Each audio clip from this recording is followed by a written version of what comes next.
Hi, are you considering ESG investing? ESG stands for Environmental, Social and Governance, and it's a set of standards that one can use when looking at a company from an ethical point of view. Now, ESG investing can be quite subjective because not every company is scoring highly in all of those three areas. They may be strong in their environmental practices but weak on their governance, and yet some fund managers will still be happy to include them, and the reason is because they want to engage with that company to help them improve and be a better ethical company.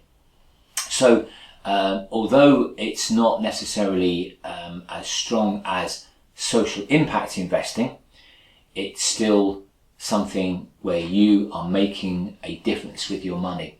But it's really important that you seek advice so that you are investing in funds that haven't just got the label of ESG, but that they are actually engaging and using that shareholder power to make a difference with your capital.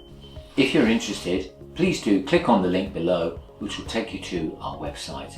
We'll be delighted to hear from you.